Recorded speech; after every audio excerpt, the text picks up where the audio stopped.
Welcome to Gomathi Kitchen. நம்ம இன்னைக்கு பார்க்க போகிறது ஆலு பராத்தா எப்படி செய்யலாங்கிறது தான் பார்க்க போகிறோம். இது தொட்டு சாப்பிட்றதுக்கு எந்த ஒரு சைட் டிஷ்ஷுமே தேவைப்படாது. ஏன்னா அந்த ஸ்டஃபிங்கே ரொம்பவே நல்லாயிருக்கும். விருப்பப்பட்டால் நீங்கள் பூந்தி ரைத்தாவோ அப்படி இல்லைன்னா ஊறுகாயோடு வச்சு சாப்பிட்டோம் அப்படின்னாலே ரொம்பவே நல்லாயிருக்கும். இப்போ எப்படி செய்யலாங்கிறத பார்க்கலாம். Gomathi Kitchen சப்ஸ்கிரைப் பண்ணாதவங்க சப்ஸ்கிரைப் பட்டனை ப்ரெஸ் பண்ணிக்கோங்க. உடனுக்குடனே அப்டேட் வேணும் அப்படின்னா பக்கத்தில் இருக்க பெல் பட்டனில் ஆல்ங்கிற ஆப்ஷனை மறக்காமல் ப்ரெஸ் பண்ணி வச்சுக்கோங்க. இப்போ இந்த ஆலு பராத்தா செய்கிறதுக்குன்னு பார்த்தீங்கன்னா ஸ்டஃபிங் ரெடி பண்ணிக்கலாம். அதுக்கு ஒரு பேனில் 1 டேபிள் ஸ்பூன் அளவுக்கு எண்ணெய் ஊற்றிக்கலாம். எண்ணெய் நல்லா காஞ்சதுக்கு அப்புறமா 1/2 கப் அளவுள்ள நல்ல பொடியாக சாப் பண்ண பெரிய வெங்காயம் போட்டிருக்கேன். அதாவது ஒரு மீடியம் சைஸ் வெங்காயத்தை நல்ல பொடியாக கட் பண்ணிவிடுங்க. ஏன்னா நம்ம ஸ்டஃபிங் வைக்கிறப்ப பிதுங்கிட்டு வெளியில் வந்துடும். இதை ஒரு மிதமான தீயிலே வச்சு அது ஒரு கண்ணாடி பதம் வர அளவுக்கு வதக்கிக்கலாம். வெங்காயத்துக்கு தேவையான அளவு மட்டும் உப்பு சேர்த்துக்கோங்க. அப்போ சட்டனும் நமக்கு வதங்கி இந்த மாதிரி வந்துடும். இப்போ ஒரே ஒரு டீஸ்பூன் அளவுக்கு இஞ்சி பூண்டு விழுது சேர்த்துட்டு அதோட பச்சை வாசனை போகிற அளவுக்கு மிதமான தீயிலே வதக்கிக்கலாம். கூடவே பார்த்திங்கன்னா 2 பச்சை மிளகாவை நல்ல பொடியாக சாப் பண்ணி போட்டு வதக்கிக்கிறேன். நீங்கள் சின்ன பசங்களுக்கு கொடுக்க போகிறீங்கன்னா இந்த இதை நீங்கள் அவாய்ட் பண்ணிக்கலாம். இப்போ மசாலா தூள் 1/2 டீஸ்பூன் அளவுக்கு மிளகாய் தூள் சேர்த்துருக்கிறேன். 1/4 டீஸ்பூன் அளவுக்கு மஞ்சள் தூள் சேர்த்துக்கோங்க. 1/4 டீஸ்பூன் அளவுக்கு கரம் மசாலா பொடி சேர்த்துக்கலாம். இதை நான் வீட்டில் அரைச்சது தான் சேர்த்துருக்கிறேன். அதனால் இதில் காரம் அதிகமாக இருக்காது. நீங்கள் கடையில் வாங்கினது அப்படின்னா நீங்கள் மிளகாய் தூள் அளவை கம்மி பண்ணிக்கோங்க. அது எப்படி செய்யணுங்கிற லிங்க் நான் டிஸ்கிரிப்ஷன் பாக்ஸில் கொடுக்குறேன். விருப்பப்பட்டால் செக் பண்ணிக்கோங்க. இப்போ இது 1/2 டீஸ்பூன் அளவுக்கு ஜீரக பொடி சேர்த்துக்கலாம். 1/4 டீஸ்பூன் அளவுக்கு ஆம்ச்சூர் பொடி, அதாவது ட்ரை மேங்கோ பவுடர் சேர்த்துருக்கிறேன்.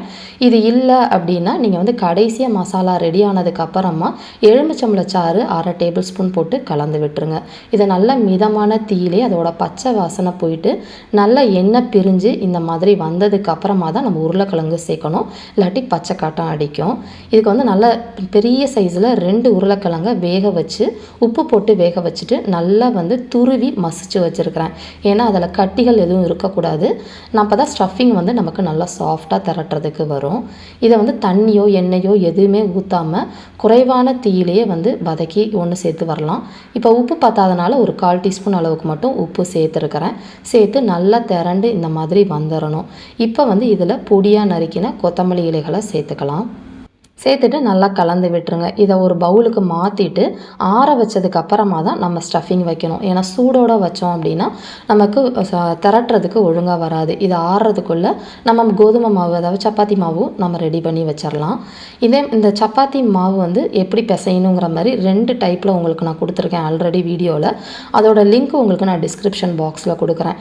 நல்ல மாவு சாஃப்டாக பிசைஞ்சோம் அப்படின்னா தான் அந்த ஆலு பராத்தா ரொம்பவே நல்லாயிருக்கும். விருப்பப்பட்ட அந்த லிங்க் செக் பண்ணி பார்த்துக்கோங்க. இப்போ நல்ல உருண்டைகள் உருட்டினதுக்கப்புறமா நான் எண்ணெய் வச்சு தான் திரட்ட போகிறேன். ஏன் அப்படின்னா அது லஞ்ச் பாக்ஸ் கொடுக்குறப்ப நீங்கள் வரமாவு வச்சு தேய்ச்சிங்க அப்படின்னா கொஞ்சம் ட்ரை ஆகிடும். அதனால் இந்த மாதிரி எண்ணெய் வச்சு திரட்டிட்டு நம்ம போட்டோம் அப்படின்னா ரொம்ப நல்லா சாஃப்டாக வரும்.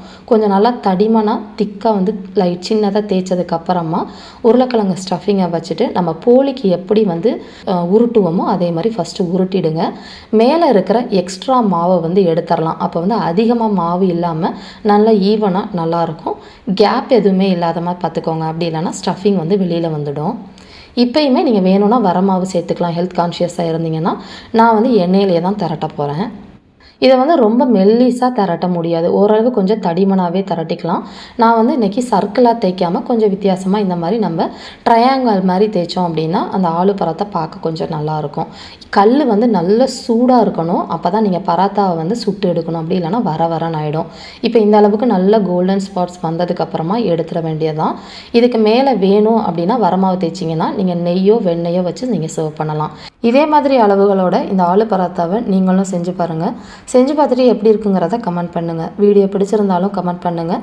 லைக் பண்ணுங்கள், ஷேர் பண்ணுங்கள். மறக்காமல் கோமதீஸ் சேனலை சப்ஸ்கிரைப் பண்ணி வச்சுக்கோங்க. தேங்க்ஸ் ஃபார் வாட்சிங்.